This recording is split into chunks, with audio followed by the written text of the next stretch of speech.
Oui, alors salut, collectif Justice.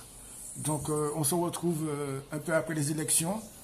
Et j'aurais dans un premier temps aimé avoir ton ressenti sur les résultats, notamment sur l'Hexagone et aussi sur la Martinique. Alors, première chose, l'abstention est la grande gagnante. Dans les départements et territoires d'outre-mer, l'abstention est la grande gagnante. En France hexagonale, on a vu que le taux de participation a augmenté par rapport aux dernières élections européennes.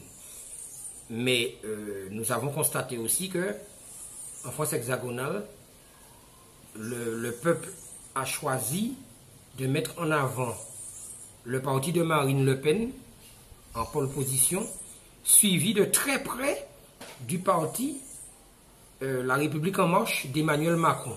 Donc on est en droit de s'interroger, on est en droit de se poser de sérieuses questions parce que après une crise importante, qui n'est pas finie d'ailleurs, une crise importante, la révolte des Gilets jaunes, on s'aperçoit que, eh bien, en France hexagonale, sur tout le territoire, les Français ont mis d'une part le parti de Marine Le Pen en tête, deuxièmement le parti d'Emmanuel Macron, donc le parti qui dirige, le parti qui gouverne. C'est ce parti qui arrive en deuxième position et tout juste à un point. C'est-à-dire, ils sont très proches, très proches du parti de Marine Le Pen. Donc, on a un véritable problème et on se pose la question, on se demande si vraiment les électeurs ont bien pris la mesure de ce qui est en train de se passer là.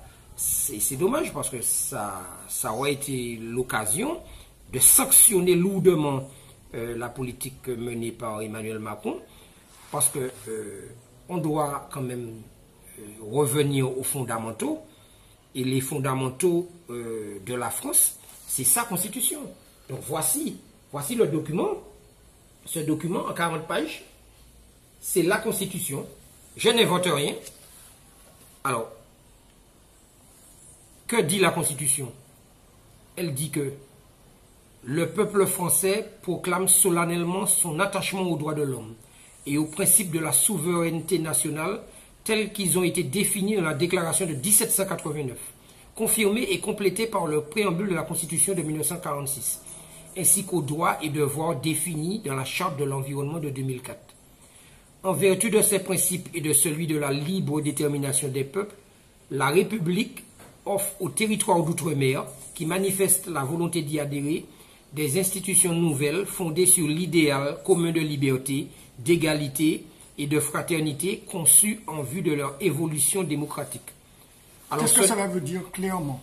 Alors, ce document que j'ai, c'est la loi constitutionnelle, c'est-à-dire c'est le droit suprême, au-dessus des lois ordinaires et organiques. Donc il ne faut pas confondre la loi classique, la loi qui est votée, amendée au Parlement et au Sénat, avec la Constitution. Ce sont deux choses différentes. Là, je le répète, nous avons le droit suprême. Donc, on ne peut pas non plus modifier comme on veut la Constitution. Mais qu'est-ce que cela veut dire concrètement? C'est-à-dire que quand on observe la réaction en ce moment du gouvernement par rapport au mouvement des Gilets jaunes, qu'est-ce que cela signifie quand tu parles de Constitution et de faire la différence entre la loi et cette Constitution? Alors, qu'est-ce que ça signifie? Alors, actuellement, les Gilets jaunes ne lâchent rien. Ils sont révoltés depuis plus de 6 mois, mais de manière concrète et réelle. Les revendications doivent trouver leur fondement sur l'essence même de ce qui est inscrit dans la Constitution. Parce que la Constitution ne se borne pas à définir les pouvoirs du président de la République. La Constitution, c'est aussi la notion de droit et de devoir. Donc, le président de la République, il a des pouvoirs, d'accord, mais il a aussi des devoirs. Par exemple, l'article 5 du titre 2, parce qu'il y a plusieurs chapitres dans la Constitution, l'article 5 dit que le président de la République veille au respect de la Constitution. Il assure par son arbitrage le fonctionnement régulier des pouvoirs publics ainsi que la continuité de l'État.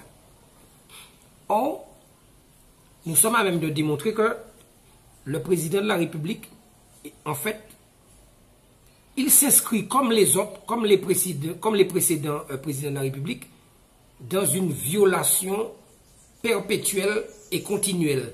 C'est-à-dire qu'une fois que ces gens-là accèdent au pouvoir, eh bien, ils font ce qu'ils veulent, ils ne font plus référence à la Constitution et ils se permettent de nous imposer des lois ordinaires qui, bien souvent, sont prises en violation des textes constitutionnels. Donc tu es en train de dire clairement qu'en ce moment, s'il faut prendre l'exemple des Gilets jaunes, tu es en train de dire qu'en ce moment, M. Macron ne respecte pas les droits de l'homme. C'est ce que tu es en train de dire clairement, en fait. C'est exactement ça. Alors, à titre d'exemple, on peut prendre un exemple. L'article 2, Déclaration des droits de l'homme de 1789, c'est inscrit dans la Constitution, article 2. Le but de toute association politique est la conservation des droits naturels et imprescriptibles de l'homme. Ces droits sont la liberté, la propriété, la sûreté et la résistance à l'oppression. Alors, les Gilets jaunes, que font-ils? Ils sont en train de résister à l'oppression. Et c'est un droit légitime et un droit constitutionnel. Mais quand on voit, par exemple, parce qu'il y a une vidéo qui circule où il y avait des professeurs qui manifestaient pacifiquement avec une banderole, ils n'ont pas chargé, ils n'étaient pas armés, et pourtant on a vu des forces de l'ordre arriver de manière très agressive pour non seulement déchirer la banderole et gazer, frapper avec des matraques. Ça veut dire quoi ça? Comment ça s'explique? Alors, voilà une bonne question. Alors, on va pouvoir y répondre en utilisant toujours les droits de l'homme. Article 12. Il faut bien analyser ce que dit la Constitution, ce que dit les droits de l'homme. L'article 12. La garantie des droits de l'homme et du citoyen nécessite une force publique. Donc tu parlais de policiers, de gendarmes. Donc on dit la garantie des droits de l'homme nécessite une force publique. Cette force est instituée pour l'avantage de tous et non pour l'utilité particulière de ceux auxquels elle est confiée. Voici ce que dit, voici l'article, article 12, ici. C'est en jaune, article 12. Donc, alors, concrètement... Donc, il ne s'agit pas de faire de l'interprétation, il ne s'agit pas de manipuler les textes constitutionnels à sa convenance. Ça veut dire que la force publique, elle est là pour garantir les droits de l'homme. C'est ce que dit le texte, la garantie des droits de l'homme et du citoyen nécessite une force publique. Donc, la force publique, elle est là pour garantir les droits de l'homme. Point. Et que fait-il exactement en ce moment? Elle est instituée pour l'avantage de tous et non l'utilité particulière de ceux auxquels elle est confiée. Elle est confiée à qui? Elle est confiée actuellement au ministère de l'Intérieur, donc à Macron. Or, nous avons des manifestants, des gens qui résistent à l'oppression et qui manifestent. Et là, que fait Macron et son gouvernement? Ils utilisent la force publique, non pas pour garantir les droits de l'homme, mais comme c'est prévu dans la Constitution, non pas pour garantir les droits de l'homme, mais pour réprimer et violenter, parce qu'il s'agit de violence, et violenter des manifestants. Mais ça veut dire que ce n'est pas normal. Donc ça veut dire que nous sommes carrément dans une violation flagrante, non seulement de la Déclaration des droits de l'homme, mais aussi des conventions internationales que la France a signées. Parce que là, nous sommes en train de parler de la Constitution française, mais la France, elle est membre du Conseil des droits de l'homme, donc elle est rattachée à des organes internationaux, à l'ONU en particulier, et elle se dit la patrie des droits de l'homme. La France donne même des leçons de démocratie un peu partout à travers le monde. Or là, manifestement, à travers plusieurs vidéos, on voit qu'il y a un problème réel dans l'utilisation de la force publique, parce que Il est inacceptable et inadmissible que le gouvernement utilise la force publique pour des actes de violence sur des manifestants pacifiques. Mais toi qui es président d'une association de justiciables, quel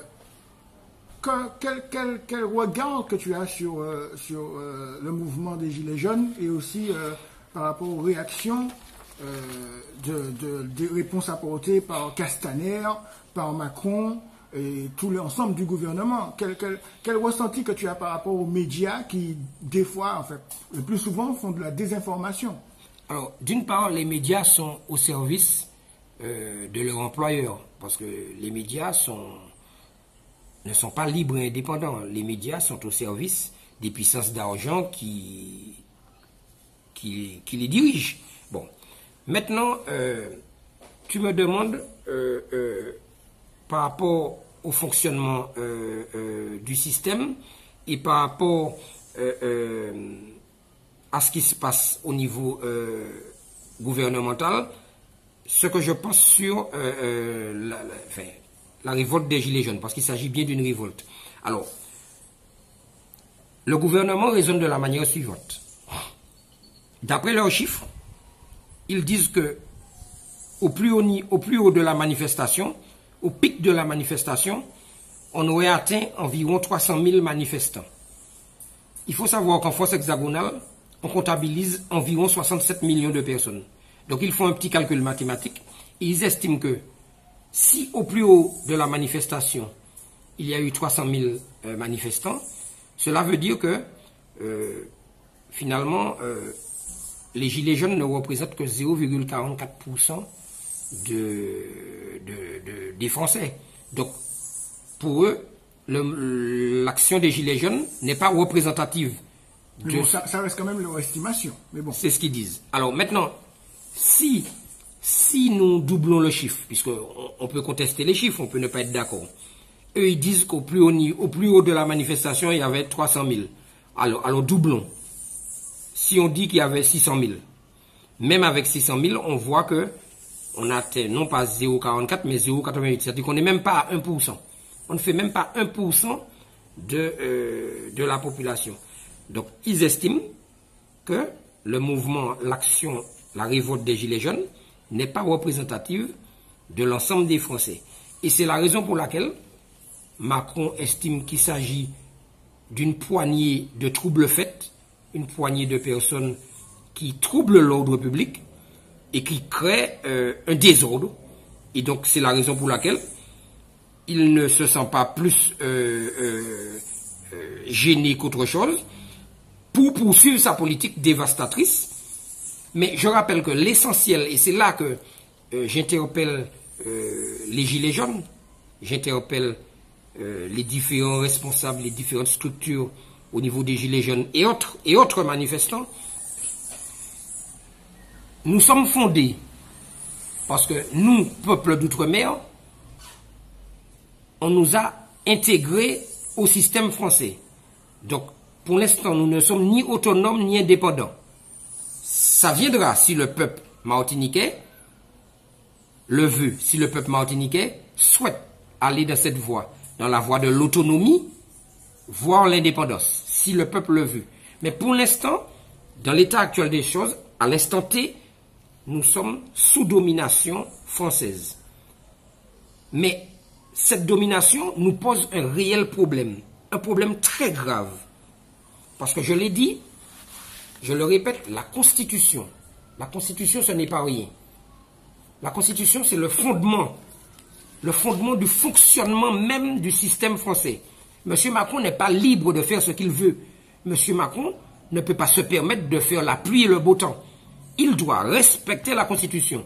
Et lorsque M. Macron et son gouvernement ne respectent pas sa propre Constitution, leur propre Constitution, ils deviennent des délinquants. Et c'est de la délinquance aggravée. Parce que, vous avez bien vu, sur les routes, ils avaient baissé, là c'est la loi ordinaire, ils avaient baissé la limitation de vitesse de 90 à 80. Et vous savez comment ça se passe sur la route. Tolérance zéro, l'officier de police judiciaire vous arrête, tout de suite on vous dit vos droits, vous êtes sanctionné, amende, etc. Selon l'importance du délit, vous pouvez même vous retrouver devant les tribunaux. Or là, je suis en train de vous parler de violation d'un droit constitutionnel, violation d'un droit suprême. Donc il s'agit d'une délinquance suprême. Violation d'un droit suprême, délinquance suprême, sanction suprême. Ça veut dire quoi? Sanction suprême. C'est-à-dire ça voudrait dire... Qu'est-ce qu'il aurait fallu faire de manière méthodique et par étapes? Quel serait le conseil que tu aurais souhaité donner aux gilets jaunes qui nous écoutent, que ce soit en Martinique, en Guadeloupe, en Guyane ou sous l'Hexagone? Quelle serait selon toi la marche à suivre?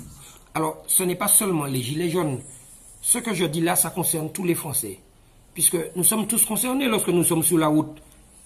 Vous avez franchi la ligne rouge. Vous avez bravé une interdiction. Donc, vous êtes passible de sanction. Mais c'est ce qu'on vous dit tous les jours. Lorsque vous buvez 3-4 bières, vous avez dépassé 0,5 grammes par litre de sang. Donc, vous êtes sanctionnable. Tout de suite, on vous arrête. État d'ébriété, vous pouvez même vous retrouver en cellule de dégrisement. Parce que c'est grave. Eh bien, c'est tout aussi grave de violer la Constitution. C'est même plus grave de violer la Constitution. Donc alors, qu'est-ce qu'il faudrait qu'il soit fait? Mais nous sommes tous, tout le monde, les gilets jaunes, y compris les gens qui m'écoutent, qui me regardent, les Français, tout le monde, nous sommes tous concernés. Les peuples d'outre-mer qui sont dominés, nous sommes tous concernés par le fait que ceux qui dirigent la France nous imposent des lois ordinaires et qu'ils se permettent de violer les droits de l'homme. Ils se permettent de violer la Constitution, leur Constitution, le droit suprême. Donc, ils sont passibles de sanctions suprêmes. Ça veut dire que nous sommes fondés à exiger que ces gens-là répondent de leurs actes et que ces gens-là soient lourdement sanctionnés. En faisant quoi? Alors, en faisant quoi? Il faut, bien sûr, entamer des procédures. Et c'est un appel que je lance aux parlementaires, parce que les parlementaires ont ce devoir de contrôler l'exécutif. Ils ont ce devoir de contrôler l'exécutif. Et il serait grand temps qu'une commission d'enquête parlementaire soit désignée pour justement se pencher sur toutes ces graves violations des droits de l'homme que nous constatons en France hexagonale et dans les colonies d'outre-mer, Martinique, Guadeloupe, Guyane. On ne peut pas demander au peuple AUX, plusieurs peuples, on ne peut pas demander au peuple, donc le peuple français et les peuples d'outre-mer, on ne peut pas demander aux gens de respecter des lois ordinaires lorsque le pouvoir lui-même, l'autorité elle-même peut se permettre de piétiner les droits de l'homme. Ça n'a pas de sens. Oui. Sinon, c'est la dictature. C'est l'esclavage. Partons du principe que nous sommes en dictature. Comment se défaire de cette dictature? Alors, je n'ai pas l'impression qu'on peut partir du fait que nous sommes en dictature, puisque la France se dit un état de droit. La France affirme, on va dire, son caractère démocratique un peu partout à travers le monde. Elle se permet de donner des leçons de démocratie au Venezuela, un peu partout. Oui, mais ce qu'on constate sur le terrain, c'est qu'il y a quand même des gaz qui sont utilisés pour pouvoir disperser des manifestants et que ces gaz ne sont pas autorisés. Il y a des pratiques qui sont faites, des NAS qui sont faites autour des gilets jaunes, et donc du coup, on s'aperçoit que ce sont des pratiques qui sont complètement illégales. Donc là, on est dans une forme de répression qui normalement ne devrait pas avoir lieu d'être. Donc, que faut-il faire concrètement pour faire cesser tout ça? Selon toi, qui président d'association de justiciables, est-ce qu'il faut porter plainte? Est-ce que le référendum d'initiative suffit? Est-ce qu'il faut passer par un référendum d'initiative pour pouvoir faire en sorte de faire démissionner Macron et son gouvernement de ce poste? Qu'est-ce qu'il faudrait faire concrètement?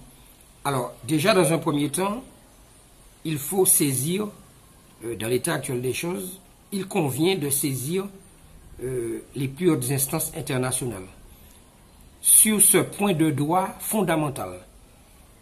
Quel point de droit fondamental? Le fait que la gouvernance française, l'exécutif, viole sa propre constitution. Et là, je vais faire référence à l'article 8 de la Déclaration universelle des droits de l'homme. Donc, je ne parle plus de la Déclaration des droits de l'homme dans la Constitution française, je fais référence à la Déclaration universelle des droits de l'homme, article 8.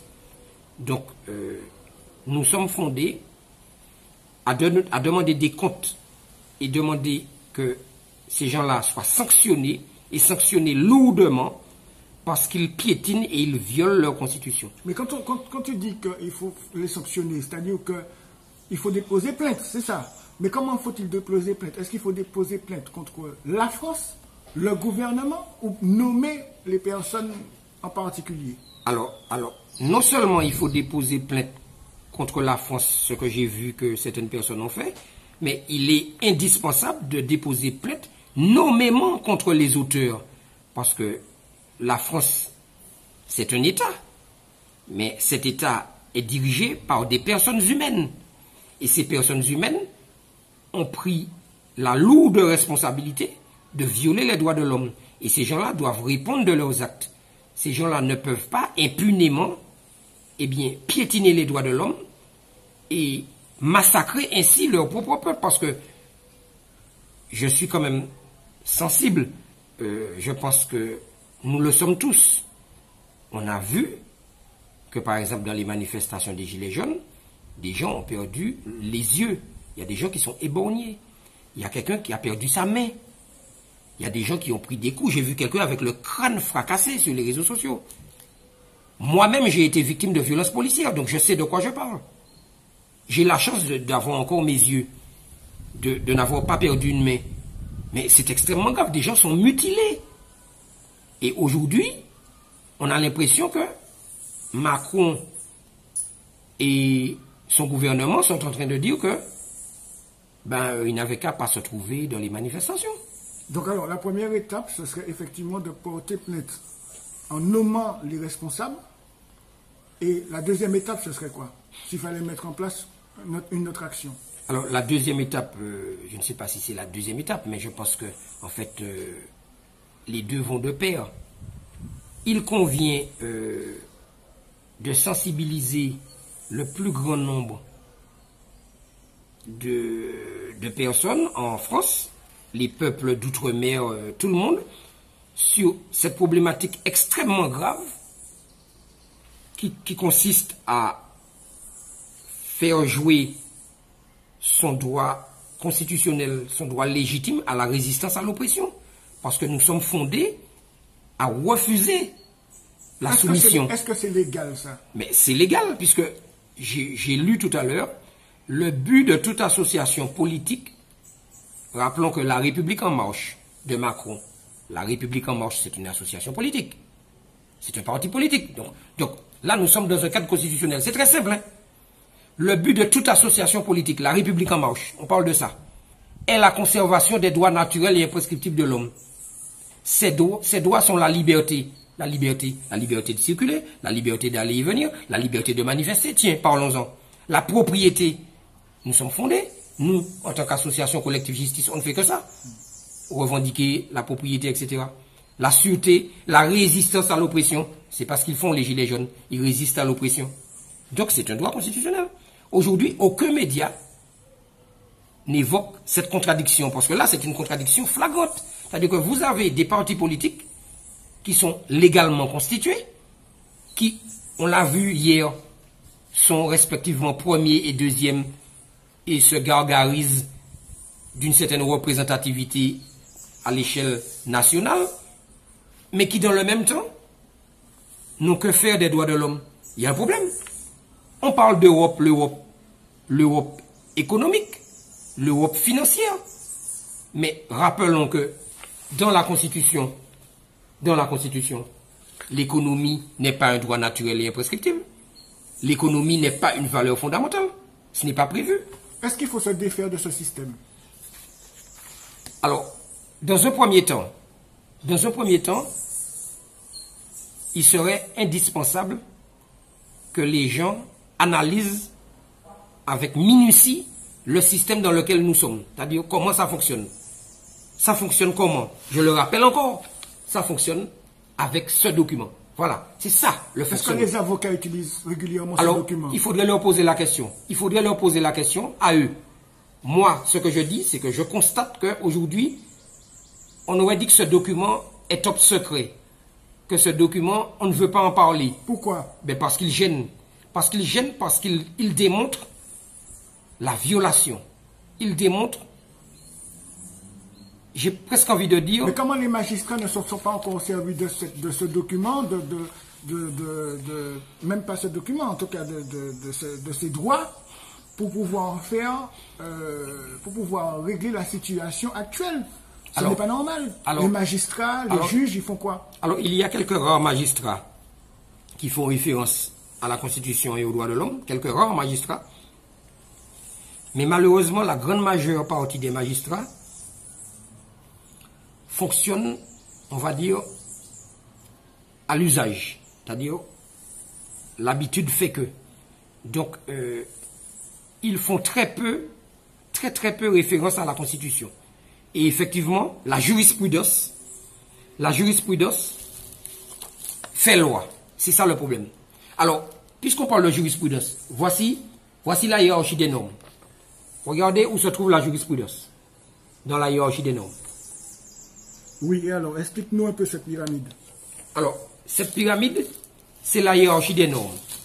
Ce qu'on voit ici. La hiérarchie des normes. Oui. C'est très clair. Au-dessus, on a le bloc de constitutionnalité, la Constitution. Après, on a les normes internationales. Ensuite, on a les lois ordinaires et organiques. Après, on a tout ce qui est ordonnance. Vous avez les normes réglementaires, tout ce qui est décret, etc. Vous avez la jurisprudence. Vous avez les actes administratifs, les actes ministériels, etc. Oui, oui. Alors, ça veut dire quoi exactement tout ça? Alors, c'est la hiérarchie des normes. Alors, c'est quoi la hiérarchie des normes? La hiérarchie des normes est un classement hiérarchisé de l'ensemble des normes constituant le système juridique d'un état de droit. La France qui se dit un état de droit. Elle permet de régler les problèmes des conflits de loi, car en principe, la norme d'un niveau inférieur doit être conforme à celle du niveau supérieur. Clairement. Parlons clairement, c'est-à-dire? Eh bien, cela veut dire que la jurisprudence, c'est-à-dire l'usage, l'habitude, ne peut pas prendre le pas sur la Constitution. Pourquoi? Parce que la Constitution, c'est quoi? Je l'ai dit, la Constitution, c'est le droit suprême, au-dessus des lois ordinaires et organiques. Donc l'usage, l'habitude, ne peut se prévaloir sur le droit constitutionnel. À plus forte raison, en France, nous avons une constitution rigide. C'est-à-dire que même M. Macron, lui, qui est le président de la République, ne peut pas se réveiller un matin et modifier la constitution. Bon, mais alors, s'il faut, on doit interpeller, tu as dit, comment dirais-je? Parce qu'il faut qu'on ait une démarche pour pouvoir faire en sorte destituer le gouvernement. Ce n'est plus possible.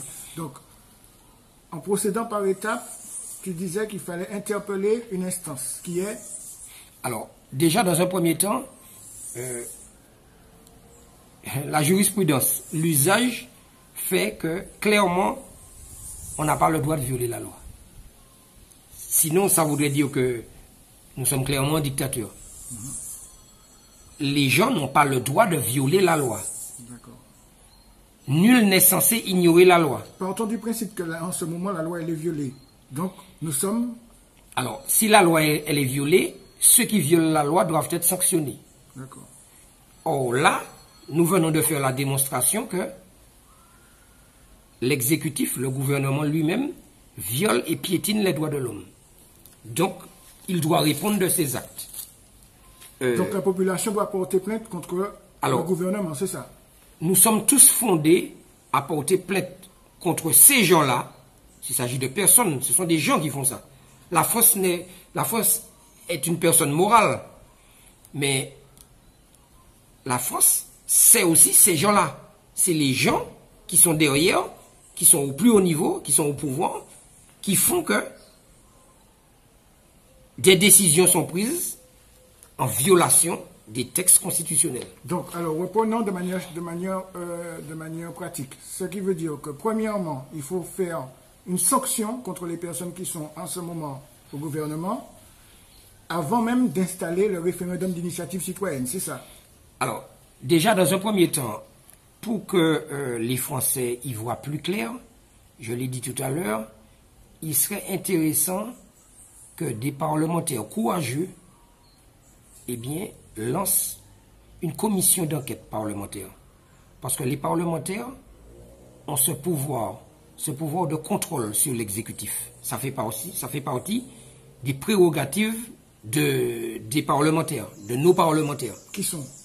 Ben, les députés et les sénateurs. Okay. Les députés et les sénateurs, il y a deux chambres. Les Outre-mer, par exemple. En France hexagonale, je ne parle pas des Outre-mer. J'ai dit en France hexagonale, il y a des députés et des sénateurs. Ce sont des parlementaires. Donc il y a deux chambres, l'Assemblée nationale et le Sénat. Ces parlementaires-là sont fondés à lancer une commission d'enquête parlementaire, de manière à contrôler le gouvernement et mettre en avant ce que nous sommes en train de dire, c'est-à-dire la violation des droits de l'homme. Dans la mesure où ils ne le font pas, ou ils refusent de le faire, quelle serait la deuxième possibilité? Alors, les parlementaires, surtout les députés, sont les représentants du peuple. Donc ça pose un véritable problème. C'est-à-dire que les parlementaires sont les représentants du peuple. S'ils refusent de le faire, il appartiendra au peuple d'en tirer toutes les conséquences. Et si c'est déjà le cas? Mais il faudrait déjà commencer par mettre ces gens-là devant leurs responsabilités.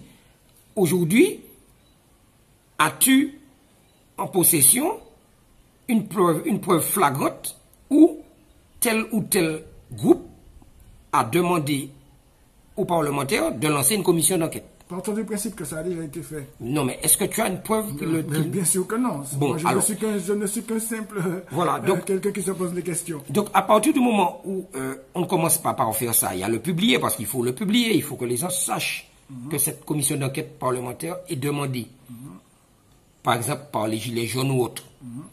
Eh bien, ceux qui ne l'auront pas fait prendront leurs responsabilités et le peuple en tirera toutes les conséquences. Maintenant, je l'ai dit tout à l'heure, nous avons ce droit légitime à la résistance à l'oppression. Ça veut dire que, à partir du moment où une association politique ne respecte pas les droits naturels et imprescriptibles de l'homme, le peuple est fondé à résister à l'oppression. Donc le peuple est fondé à réagir. Et je l'ai dit tout à l'heure, nous pouvons saisir les instances internationales, mais pas que. Nous pouvons aussi demander à toutes les personnes, gilets jaunes ou pas, parce que ça, il faut dépasser le clivage gilets jaunes, toutes les personnes gilets jaunes ou pas, de réagir uniquement par rapport au fait que les droits de l'homme sont violés. Là, on n'est pas du tout dans un contexte de dire il s'agit de gilets jaunes, pas gilets jaunes, etc. Ça concerne tout le monde, y compris ceux qui ne sont pas gilets jaunes, puisque je suis en train de vous dire que les droits de l'homme dans la Constitution sont violés. Donc c'est tout le monde qui est concerné, que vous soyez gilet jaune ou pas. Certains disent qu'il faudrait par la suite réécrire la Constitution. Alors, on peut réécrire la Constitution, on peut l'amender, on peut la réviser, on peut faire beaucoup de choses. Mais aujourd'hui, là, à l'instant T, à l'heure où nous parlons, il y a une Constitution qui est en vigueur, il y a un Conseil constitutionnel. Le justiciable peut saisir par voie de QPC, même si c'est encore discutable, parce qu'on sait qu'il y a des freins, il y a des filtres. On peut saisir le Conseil constitutionnel, etc. Mais, le problème est que la Constitution existe, le Conseil constitutionnel existe, donc, il faut saisir les citoyens ont un droit légitime à exiger que le gouvernement respecte les droits de l'homme. C'est prévu. Sinon, c'est la dictature. Et ça, il y a un problème de fond, un problème réel qui est essentiel. Est-ce qu'on n'est pas en train d'entrer dans une dictature, justement? Eh bien, c'est déjà ça, c'est un peu ça. Et je dis bien aux gens qui m'écoutent de ne pas confondre les lois ordinaires et le droit constitutionnel. La loi constitutionnelle, ce n'est pas la même chose. Mais alors dis-moi, certaines personnes, en vue du résultat des élections surtout, prétendent que des Gilets jaunes ont contribué à faire élire Marine Le Pen, enfin le parti, j'ai même déjà le RN en fait. Donc, alors pour moi, c'est un épiphénomène. Cette problématique-là n'est pas essentielle. À savoir... Non, mais parce que c'est ce qui va forcément se dire sur les médias. Oui, mais Ils vont s'en servir pour pouvoir diaboliser le mouvement. Oui, mais qui a contribué à faire élire tel ou tel, c'est pas ça le problème. Le problème fondamental et le problème majeur que nous avons ici aujourd'hui, dans les départements d'outre-mer, les colonies et en France hexagonale, c'est que quand bien même Macron va répondre ou aurait répondu à quelques mesurettes, donner quelques petites infimes satisfactions, quand bien même le problème de fond et qui va toujours revenir et qui va ressurgir bientôt dans les prochaines semaines, dans les prochains mois, est que à partir du moment où la Constitution est piétinée et n'est pas respectée par le président de la République lui-même et son exécutif, on aura toujours des problèmes. Et pourquoi les syndicats ne se basent pas aussi sur la Constitution pour pouvoir faire en sorte d'appeler à la mobilisation et à la résistance? Alors, pourquoi les syndicats ne font rien? Alors, je ne sais pas s'ils ne font rien, mais moi je pense qu'il faudrait leur poser la question pour savoir pourquoi ils ne se basent pas sur la Constitution. Il faudrait leur poser la question, d'autant que on constate, par exemple, dans certains domaines, notamment en Martinique, si on prend le cas de la santé, où on voit, par exemple, que les hôpitaux sont en souffrance, il y a du personnel en souffrance, il y a les pompiers, il n'y a pas si longtemps que ça, en Martinique, ils étaient aussi en grève, donc il y a quand même des problèmes qui ne sont pas évoqués par les syndicats. Pourquoi ce silence? Alors, je pourrais lire les 17 articles des droits de l'homme. Mais j'invite les gens qui m'écoutent, qui me regardent, à aller vous taper sur Google, ou bien vous allez sur le site du Conseil constitutionnel, ou vous allez sur notre site internet, vous allez dessus. Nous, on n'invente rien, je suis fatigué de le dire. On n'invente rien. Là, on met en avant les principes de fonctionnement de l'État français. Ce que j'avance, puisque je rabâche encore, je répète encore que tout réside dans la Constitution. Les problèmes trouvent solution dans la Constitution. Donc, on a beau tourner autour du pot, on peut évoquer le problème des pompiers, le problème des transporteurs, le problème de qui vous voulez, on va trouver des solutions dans la Constitution. Je vous l'ai dit tout à l'heure, le but de toute association politique est la conservation des droits naturels et imprescriptibles de l'homme. Quel parti politique en France hexagonale et même en Martinique respecte ça et a inscrit ça dans ses statuts? Je pose la question. Qu'on me montre quel parti politique a inscrit ça dans ses statuts. Alors, si un parti qui gouverne a inscrit ça dans ses statuts et qu'il ne le respecte pas, c'est encore plus grave. Parce que, à ma connaissance, les différents partis politiques qui se sont succédés de droite comme de gauche, ne respectent pas les droits de l'homme, ne respectent pas ces principes fondamentaux. Est-ce que tu penses que les 80% des personnes qui n'ont pas voté en Martinique ont décidé de lancer par leur abstention un message fort aux politiques et c'est une façon pour eux de dire qu'ils en ont marre de ce système? Est-ce que tu penses que c'est comme ça qu'ils ont exprimé le fait qu'ils n'ont pas été votés? Sans doute que c'est une manière de lancer un signal et de démontrer qu'ils n'ont que faire de tout ce système pourri. Bon, c'est vrai qu'ils sont excédés, c'est vrai qu'ils en ont marre, il y a un ras-le-bol, etc. Je suis d'accord. Parce que certaines personnes disent que, justement, ils ont essayé avec la droite, ça n'a pas marché, ils ont essayé la gauche, ça n'a pas marché. Oui, mais ce n'est pas la solution, parce qu'en faisant ça, qu'est-ce qu'ils ont fait? Eh bien, ils ont fait le jeu de ces partis politiques-là. Oui, mais ils le savaient déjà. Mais il y a beaucoup de jeunes qui n'y croient plus, qui ne Non, mais pas. ils savaient, les partis politiques traditionnels et les partis politiques au pouvoir savaient pertinemment qu'il y aurait eu pas mal d'abstention. Mais que se passe-t-il? Ils savent aussi que leur clan, les fidèles, leur groupe va se déplacer. Donc c'est ça qui fait la différence. Donc à partir du moment où ils entretiennent, ils nourrissent un clan, ils ont un clan. Ils savent que leurs fidèles y vont voter. Et que ça représente un certain Donc ça les arrange même que d'autres personnes ne viennent pas voter contre eux. Donc on peut considérer que les 10% c'est... Parce que si les gens s'étaient déplacés massivement pour voter contre eux, pour voter contre ces deux partis-là, le parti de Marine Le Pen et le parti de Macron qui est au pouvoir. Mais les gens ne savaient même pas qu'il y avait une liste jeune. Non, mais dans certains bureaux, il n'y en avait pas d'ailleurs. Non, mais si les gens... Mais je ne parle pas de la liste des Gilets jaunes, moi je parle des autres listes. Je ne parle pas en particulier de la liste des Gilets jaunes. En particulier, ouais. Moi je pense, enfin nous pensons à l'association, on ne fait pas de politique, on ne fait de propagande pour aucun parti politique, mais il fallait sanctionner les partis traditionnels, les partis qui n'ont cessé de violer les droits de l'homme depuis tant d'années. Il fallait les sanctionner. Mais est-ce que tu penses qu'il y a... C'était l'occasion. Oui, c'était l'occasion, mais est-ce que tu penses qu'il y a aussi un intérêt à ce que la population ne puisse pas bien comprendre tous ces systèmes, ne puisse pas bien être informée sur la politique actuelle? Est-ce que tu penses qu'il n'y a pas une volonté pour faire en sorte que la population ne soit pas... n'ait pas les éléments qui puissent leur permettre de comprendre et faire le bon choix? Mais effectivement, c'est-à-dire qu'à partir du moment où les gens sont maintenus dans l'ignorance, parce que les gens ne savent pas. Surtout en Martinique, ils votent parce que c'est tel qui leur a dit. Oui, après c'est au feeling, c'est-à-dire que bon, on regarde l'apparence de la personne, le feeling, l'apparence.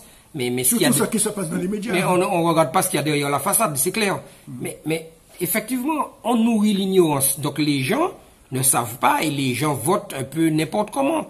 Mais il fallait sanctionner les partis traditionnels de manière à permettre l'émergence de nouvelles forces politiques. Bon, en France hexagonale, apparemment, certaines personnes l'ont compris parce qu'on a quand même vu un sursaut des écologistes. Bon, moi je suis méfiant. Je suis méfiant parce que bon, écologie oui, mais quel modèle d'écologie? Parce qu'on a vu aussi par le passé certains écologistes faire des choses qui sont critiquables. Maintenant, je le répète une fois de plus, la problématique essentielle et fondamentale dans l'organisation même de la société, dans l'organisation même du système, c'est le respect de la personne humaine. Parce que ce qui compte, c'est l'humain. C'est l'humain qui doit être mis en avant d'abord. Parce que n'oublions pas, et c'est dans le titre premier de la souveraineté, Constitution, la devise de la République est liberté, égalité, fraternité. Écoutez bien, son principe est gouvernement du peuple, par le peuple et pour le peuple. Par le peuple et pour le peuple. Pour le peuple, je répète. Bon alors c'est fondamental. Donc pour le peuple, on en revient à la déclaration des droits de l'homme. Pour le peuple. La déclaration des droits de l'homme est pour le peuple. Ça c'est pour le peuple. Ce n'est pas respecté. C'est ça le problème. Alors après, on peut imaginer réviser la Constitution. Pourquoi pas ajouter, et même y ajouter des sanctions extrêmement lourdes et extrêmement rigoureuses contre toute personne qui violerait les droits de l'homme en France. Tout dirigeant, de manière précise, tout dirigeant, tout gouvernant qui se permettrait de violer les droits de l'homme. Donc par étape, clairement. Alors c'est clair que premièrement, la première mesure qui devrait être faite dans l'immédiateté, ce serait de... Alors, attends, pour finir mon propos, au niveau des lois ordinaires, il y a ce qu'on appelle l'État français admet que on peut vous poursuivre pénalement pour crime, pour haute trahison. C'est ce qui se passe pour Daniel Assange, enfin. Voilà. C'est prévu qu'on puisse vous poursuivre pour haute trahison. Violation du secret défense. Vous voyez, donc, violation du secret défense, c'est prévu. Par contre, bizarrement, la loi ordinaire ne prévoit pas de lourdes sanctions pour crime, pour haute corruption. Haute corruption et crime pour violation des droits de l'homme aggravé, parce que là, ce sont des circonstances aggravantes du fait que l'autorité elle-même qui est en charge de faire respecter la loi, qui est en charge de mener le pays dans l'intérêt du peuple. On l'a bien vu, Il s'agit d'une république par le peuple et pour le peuple. Donc, forcément, on est en droit de se poser des questions et on est en droit de se révolter. Le terme n'est pas faux, de se révolter, de dire non. Bon, alors, concrètement, Hervé, en étape, pour qu'on puisse terminer rapidement, en étape, tu dis qu'il faudrait faire quoi par ordre de priorité?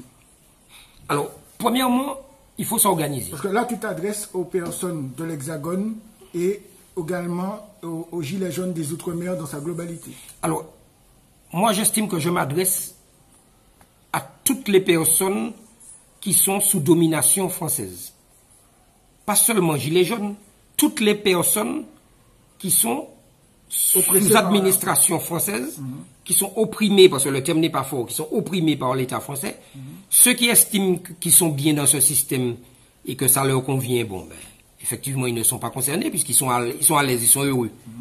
Mais les autres, la grande majorité, même la majorité silencieuse, eh bien, nous devons réagir. Nous devons réagir parce que, je l'ai dit et je le répète, la France a une organisation. Elle a un système bâti autour de sa constitution et des droits de l'homme, et elle ne respecte pas les droits de l'homme. La France et ceux qui dirigent la France ne respectent pas les droits de l'homme. Donc on ne peut pas accepter ça. Donc nous sommes fondés non seulement à réagir de manière juridique, c'est-à-dire mener des actions au niveau international, parce que vous pensez bien qu'en interne, il faudrait vraiment qu'un magistrat soit courageux. Donc ça signifie qu'il faudra porter plainte. Il faut déposer plainte auprès des instances internationales. Il faut dans le même temps, pas ensuite, il faut dans le même temps s'organiser, s'organiser chacun là où nous sommes, autour de cette problématique qui est et qui nous concerne tous. Mais est-ce qu'il faut faire un travail sur la Constitution? Mais justement, c'est ça que je suis en train de dire. Nous organiser autour de cette problématique qui nous concerne tous, qui nous concerne toutes, c'est-à-dire la violation des droits de l'homme, la violation de la Constitution. C'est incontournable, c'est essentiel et on ne peut pas les laisser faire. C'est ça l'essentiel. C'est incontournable. Vous prenez n'importe quel article, vous allez voir que forcément, il y a violation. Quand par exemple l'article 6 vous dit la loi est l'expression de la volonté générale. Déclaration des droits de l'homme. Voilà. Déclaration des droits de l'homme. La loi est l'expression de la volonté générale. Comment pouvez-vous expliquer que un petit nombre de personnes, c'est-à-dire Macron qui représente à peine, même pas 25%, parce qu'on vient de voir, il fait 22%. Au dernier présidentiel, il a dû faire 23-24%. C'est-à-dire qu'il représente un quart des 67 millions. Il se permet d'imposer à tout un pays des lois ordinaires, alors même qu'il ne représente pas la volonté générale. Donc il y a un problème fondamental, un problème démocratique. Donc ça pose problème. On a un problème parce que un petit nombre, un petit groupe veut imposer sa volonté au plus grand nombre. Ça pose problème. Donc, je l'ai dit, et c'est le sens de la Constitution. La loi est l'expression de la volonté générale. Pas la volonté de petits groupes. Pas la volonté de groupuscules. Parce que 23%, c'est quand même un groupuscule. Ce n'est pas 50%. Donc, ce n'est même pas non plus la majorité. Encore un autre exemple. Au niveau des impôts, M. Macron vient d'imposer à la France et aux Outre-mer, le prélèvement à la source au niveau des impôts. Alors, voyons ce que dit l'article 14. C'est très important. Tous les citoyens ont le droit de constater par eux-mêmes ou par leurs représentants. Donc, soit ils constatent par eux-mêmes ou par leurs représentants. C'est l'un ou c'est l'autre. Ils constatent quoi? Ils constatent la nécessité de la contribution publique, de la consentir librement, d'en suivre l'emploi, de déterminer la quantité, l'assiette, le recouvrement et la durée. Je répète rapidement, tous les citoyens ont le droit de constater par eux-mêmes ou par leurs représentants la nécessité de la contribution publique, de la consentir librement, d'en suivre l'emploi, de déterminer la quantité, l'assiette, le recouvrement et la durée. On a un problème de société majeur. Nous sommes au plus haut niveau, droit suprême, au-dessus des lois ordinaires et organiques. Donc, au-dessus du Code général des impôts. Au-dessus des notes de services administratifs. Donc, c'est pas normal. Au-dessus de la loi que Macron vient de faire là, le prélèvement à la source. C'est illégal. C'est pas normal. C'est une violation flagrante des droits de l'homme. C'est une violation des droits de l'homme. Mais pourquoi les magistrats à quel moment les gens peuvent consentir librement lorsqu'il y a prélèvement à la source? Il n'y a pas de consentement libre. Il y a un problème. C'est une contradiction. Oui, mais par rapport à ce problème-là, par exemple, que devraient faire les Martiniquais qui sont prélevés à la source? Mais on en revient au même problème, encore en matière de solution. Nos parlementaires qui représentent le peuple ont une grosse responsabilité. Oui, mais les parlementaires, ils n'écoutent rien du tout. Donc, que doit faire le peuple? Mais le peuple, il doit résister à l'oppression. On en revient s'organiser et par la lutte, par la revendication, et bien sûr, toujours pareil, parce que nous sommes dans un cadre constitutionnel, c'est la Constitution. Est-ce qu'il faut que la population s'organise entre elles-mêmes pour pouvoir mettre en place un système en parallèle par rapport à ce qui existe? Alors, mettre un système en parallèle, pourquoi pas? Mais en attendant, il faut défaire ce qui est illégal. Comment, Hervé? Il faut d'une part saisir les instances internationales. La France a ratifié des conventions internationales. Qui sont ces instances? À l'ONU, vous avez le Conseil des droits de l'homme. Vous avez au niveau européen, tiens, on en parle, l'Europe. Vous avez le Parlement européen. Vous avez la Cour européenne des droits de l'homme qui peut être saisie. Et on leur dit quoi, ces gens-là? On leur dit quoi? On leur dit que la France viole sa constitution. Je l'ai dit, on peut s'appuyer sur l'article 8 de la Déclaration universelle des droits de l'homme. Cette démonstration-là est facile. Okay. Il faut s'appuyer sur l'article 8 de la Déclaration universelle des droits de l'homme. D'accord. Alors, est-ce que si tu avais un message à faire passer, là tout de suite, si tu avais un message à faire passer pour les porte-paroles des Gilets jaunes de manière globale, ce serait quoi? Uniquement que pour les porte-paroles. Tu aurais dit quoi? Alors, moi, je demande aux porte-paroles des Gilets jaunes et autres porte-paroles des Gilets jaunes, mais pas que des Gilets jaunes, et des associations aussi, les autres associations, d'aller vérifier ce que je dis. D'aller vérifier l'organisation du système français. Organisé autour de sa constitution, autour des droits de l'homme. Et constater, et je leur demande de constater que Macron et son gouvernement violent les droits de l'homme. Et une fois qu'ils ont constaté de tirer toutes les conséquences de fait et de droit et d'agir. Mais s'ils appellent déjà à la mobilisation... on appelle à la mobilisation sur des points précis, sur des revendications qui sont légitimes. Certes. Mais là, je parle de droits suprêmes, au-dessus des lois ordinaires et organiques. Donc de revendications suprêmes. Droits suprêmes, revendications suprêmes. Voilà. Donc c'est le message que tu aurais souhaité faire passer aux porte-paroles des Gilets jaunes. Une fois que les porte-paroles des Gilets jaunes et les autres, des autres associations, et tout le monde, et monsieur tout le monde, même celui qui n'est pas dans une association, même celui qui n'est pas Gilet jaune, même celui, monsieur tout le monde, le chef d'entreprise, le carreleur, le menuisier, l'instituteur, le marin-pêcheur, nous sommes tous concernés par une organisation sociétale bâtie autour d'une constitution et qui viole l'essentiel, qui viole le cœur même de sa constitution. Le cœur de sa constitution, c'est les droits de l'homme. Parce que c'est l'humain d'abord. Et l'humain, c'est les droits de l'homme. Alors, on peut parler économie, etc. C'est pas ça le plus important. Le plus important, c'est l'humain, les droits de l'homme. Donc ça, c'est ton message pour les différents responsables d'associations. Je les invite à lire ou relire les 17 articles. Les 17 articles de la Déclaration des droits de l'homme. Lire, relire et constater que Macron est un délinquant. Avant même de faire le référendum d'initiative citoyenne. C'est la première chose à faire. C'est la première chose à faire. Pourquoi? Parce qu'aujourd'hui, je pense que les personnes qui sont en action aujourd'hui, puisque tu parles des Gilets jaunes, ils doivent, on va dire, toucher le plus grand nombre. C'est-à-dire au-delà des gens qui ont déjà été touchés. C'est-à-dire que vous avez, ils ont dit le pic de la manifestation, c'était 600, allez peut-être 1 million de personnes. Mais il faut que plus de 30 millions, 40 millions de personnes se sentent concernées par ce message. C'est le cas. Ta vidéo sera vue au dehors de la Martinique et il risque d'avoir un certain nombre de vues. Et le message, il doit être universel et fort. Est-ce que tu encourages les gens à continuer la résistance? Alors, non seulement les gens doivent continuer, mais je pense qu'il faut intensifier la résistance. Il ne faut pas seulement continuer, il faut intensifier. Il faut intensifier et il faut intensifier autour de la violation des droits de l'homme. Il faut que les médias qui ne veulent pas en parler soient obligés d'ouvrir le débat sur ça. Oui, mais là, il va y avoir de la censure maintenant, puisque Mark Zuckerberg a rencontré M. Macron, donc ça va être la censure sur les réseaux sociaux. Il va y avoir les journalistes qui vont faire mine de ne pas en parler. Donc, effectivement... Donc, on peut faire preuve d'imagination et trouver le moyen de faire en sorte de se faire entendre, que ce message-là passe.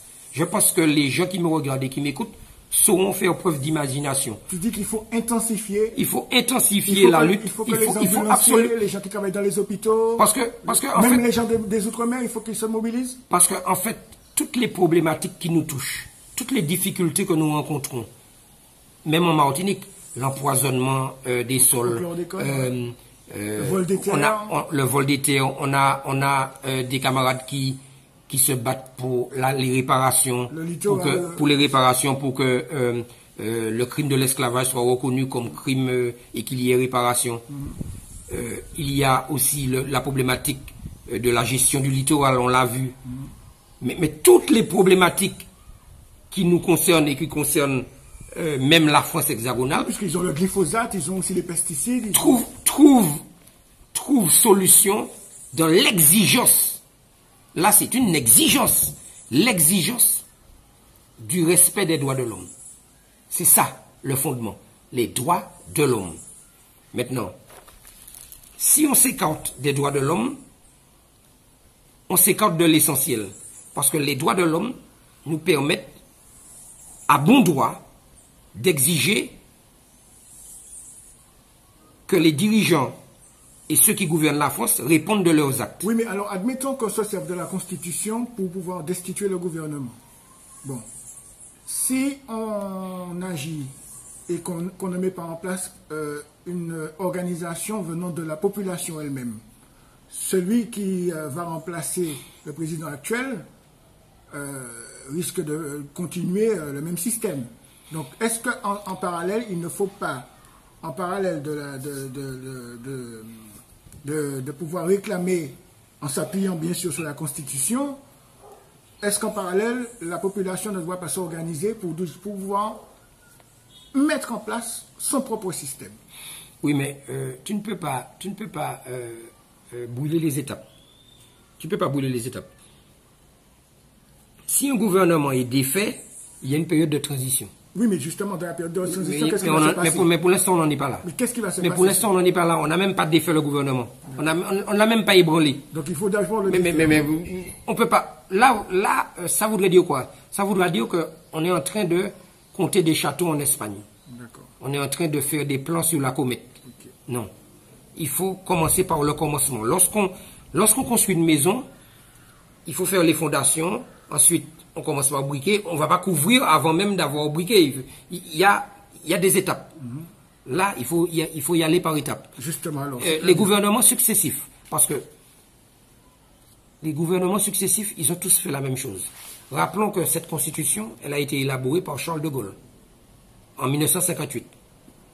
Charles de Gaulle lui-même violait sa propre constitution. Charles de Gaulle.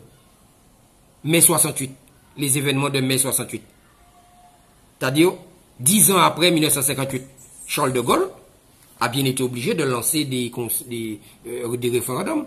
Tiens, parlons-en de référendums.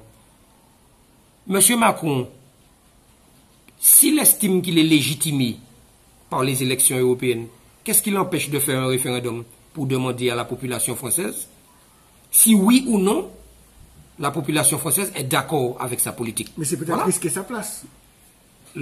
Si on aime la France, parce qu'il le dit, j'aime la France, j'aime mon pays, ben, c'est l'occasion rêvée, faites un référendum. Mais il a préféré faire un grand débat. Non, le grand débat, ça c'est une mascarade, parce que nous avons proposé pareil un grand débat sur la problématique constitutionnelle, aucun d'eux n'est venu. Ils ne sont pas venus discuter. Okay. Donc ça, c'est une mascarade. Donc, nous avons envoyé le courrier à la présidence de la République. J'ai moi-même appelé à la présidence de la République. Donc ça, c'est une mascarade, c'est un mensonge. C'est un grand mensonge. Donc tu le mets au défi de pouvoir mettre en place un référendum. On sait bien qu'il ne le fera pas. On sait bien qu'il ne le fera pas. Par contre, là, nous sommes face à la délinquance aggravée. C'est-à-dire qu'au plus haut niveau, le gouvernement viole sa constitution, viole les droits de l'homme et veut nous imposer son dictat, c'est-à-dire les lois ordinaires. Donc nous sommes fondés à dire non. Nous sommes fondés à dire non et on peut s'appuyer sur des documents, sur des fondements réels, c'est sérieux. Je tiens à dire quand même que notre association, nous avons déjà épinglé la France, puisque le rapport de mars 2014, numéro 371, donne un certain nombre de recommandations à la France, et la France n'a jamais respecté ces recommandations-là. Exactement comme dans le cas Vincent Lambert, où effectivement, on a vu que finalement, une cour d'appel a demandé à l'État de respecter cette convention. Ils ont suivi. Par contre, pour les autochtones, les afro-descendants, on n'est pas logé à la même enseigne. Donc on en revient à la Déclaration des droits de l'homme. Article 1er, les hommes naissent et demeurent libres et égaux en droit. Mais peut-être qu'à cette époque, les autochtones n'étaient pas des hommes. N'étaient pas considérés comme étant des hommes. Alors c'est vrai qu'en 1789, nous avions les chaînes aux pieds et que ça ne s'adresserait pas à nous. Nous sommes en 2019 et on revendique notre qualité de personne humaine et le respect de la personne humaine. Ça, on le revendique. Donc, c'est pour ça qu'on revendique avec force le fait que nos droits doivent être respectés. Donc, nous sommes fondés à dire à ceux qui nous écoutent que tous les problèmes, toutes les difficultés trouvent un point de convergence, c'est les droits de l'homme. Et donc, à partir du moment où on aura sanctionné ceux et celles qui violent les droits de l'homme, nous allons pouvoir repartir sur de nouvelles bases, organiser et nous organiser différemment. Maintenant, tout sera possible, mais il faut déjà commencer par enlever ce qui nous cause problème. Ce qui nous cause problème. Parce que lorsqu'on opère quelqu'un, si la personne a un cancer, qu'est-ce qu'on fait? On enlève les cellules cancéreuses. On ne laisse pas les cellules cancéreuses, on les enlève. Et on va jusqu'à faire ce qu'ils appellent la chimiothérapie. Moi, je ne suis pas médecin, mais ils font de la chimiothérapie de manière à faire en sorte que les cellules cancéreuses ne reviennent pas. Donc, vous suivez un certain nombre de soins. Donc, donc là, ça veut dire qu'on ne va pas laisser ce qui pose problème et puis faire avec. Ouais. Donc, avant d'améliorer, avant de faire de nouvelles propositions, commençons par enlever ce qui ne va pas, ce qui nous pose problème, ce qui nous empoisonne l'existence. Donc, ce qui fait qu'il faut absolument que ceux qui sont dans l'Hexagone et dans l'Europe intensifient les mouvements qui se font déjà, et ça sous-entend que les ultramarins, les personnes des Outre-mer, aussi doivent se réveiller, doivent se mettre debout pour entrer en résistance, ne serait-ce que sur le fait que nous sommes prélevés de manière systématique concernant les impôts, par exemple. Alors, on peut prendre plusieurs exemples. J'ai pris plusieurs exemples. Il y a le cas, l'usage que fait l'exécutif de la force publique. J'en ai parlé tout à l'heure, puisqu'on parle de violence policière. C'est-à-dire qu'on voit que le gouvernement, et même en Martinique, par exemple, en Martinique, le préfet a utilisé des gendarmes à Fond-Larion pour protéger des biens privés, comme si les gendarmes étaient des vigiles. Ça aussi, ça pose problème. Parce qu'on l'a vu, la force publique doit être utilisée pour garantir les droits de l'homme, pas pour servir de vigile, c'est pas vrai. Donc il y a un problème. On utilise l'argent du contribuable pour protéger des biens privés. Il y a un problème. Bon, on a parlé des impôts avec l'impôt, le prélèvement à la source. On peut aussi voir la loi est l'expression de la volonté générale. On voit aussi que, par exemple, il y a un autre article qui dit que la loi n'a le droit de défendre que les actions nuisibles à la société. Mais on pourrait aussi porter plainte contre le gouvernement, ne serait-ce que pour avoir donné l'autorisation. Oui, mais on en revient à ce que j'ai dit tout à l'heure. Ça revient aux solutions proposées, puisqu'on peut porter plainte pour plusieurs choses. Oui. Mais je disais que dans les droits de l'homme, on vous dit que nul ne peut être contraint à faire ce qu'elle n'ordonne pas. Ça veut dire que lorsque, par exemple, vous avez des gens qui vous sortent des réglementations, qui sortent des textes qui ne sont pas prévus dans la loi, vous n'êtes pas tenu d'obéir à ça. Parce que nul ne peut être contraint de faire ce que la loi n'ordonne pas. Si la loi n'ordonne pas de faire ça, vous ne pouvez pas le faire. Okay. Donc ça pose problème. Donc, et je vais même plus loin. Lorsque la loi dit qu'il faut faire quelque chose, on est obligé de le respecter. Donc on ne peut pas avoir une réglementation à côté qui viendrait défaire ce que la loi a prévu. Est-ce que tu suis ce que je suis en train de dire? C'est-à-dire que d'un côté, il y a la loi ordinaire, hein, parce qu'il y a la loi constitutionnelle au-dessus, mais on peut avoir la loi constitutionnelle, la loi ordinaire qui dit un certain nombre de choses. Et puis, on a des fois des jurisprudences ou des règlements pris par tel ou tel qui disent le contraire. On voit ça dans les entreprises. Dans les entreprises, vous avez un règlement intérieur dans l'entreprise. Le règlement intérieur, en principe, il devrait être conforme à la loi. Tout à fait. Parce que le règlement intérieur est fait par qui? Le règlement intérieur est fait par ceux qui dirigent l'entreprise. Ceux et celles qui dirigent l'entreprise. Mais il arrive, et souvent, il arrive que le règlement intérieur comporte des textes, des articles qui ne sont pas conformes à la loi ou qui préconisent le contraire de ce que prévoit la loi. C'est illégal. Un règlement intérieur ne peut pas se prévaloir sur la loi. Sinon, ce serait le monde à l'envers. Donc, lorsque un travailleur, par exemple, a un problème avec ça, il saisit la justice parce que le règlement intérieur vient violer la loi. Donc, ça pose problème. Donc, c'est bien ce qu'on dit, c'est-à-dire que nul ne peut être contraint de faire ce que la loi n'ordonne pas. Alors, je suis chef d'entreprise et puis je décide, par exemple, que mes salariés n'ont plus le droit d'aller aux toilettes s'ils en ont envie, quoi, pendant la durée. Mais c'est un besoin naturel. Vous êtes en train de travailler, vous pouvez avoir besoin d'aller aux toilettes, mais ça fait partie des choses naturelles. Alors, on va vous l'interdire. Mais franchement, où on va là? Ça voudrait dire qu'un patron, lui, il décide que finalement, il interdit à ses salariés d'aller aux toilettes. Mais on a un problème sérieux. Je prends cet exemple comme on pourrait en prendre d'autres. Donc, il y a une réflexion sérieuse à mener dans le fonctionnement même de la société, et c'est ce que je suis en train d'expliquer. C'est-à-dire que j'ai pris cet exemple pour qu'on puisse comprendre l'exemple du chef d'entreprise qui interdit à son salarié d'aller aux toilettes. Mais lui, le chef d'entreprise, s'il a besoin d'aller aux toilettes, il ira aux toilettes. Il ne va pas se priver, lui. Il a son bureau dans l'entreprise, mais il va aller aux toilettes. C'est ce que fait Macron et son gouvernement. Macron est en train de dire aux gens, faites ce que moi je vous ordonne de faire avec mes lois, mais je viole les droits de l'homme comme je veux, je fais ce que je veux. Ok, ça qui comprend, ça peut comprendre. Voilà. Merci, Hervé.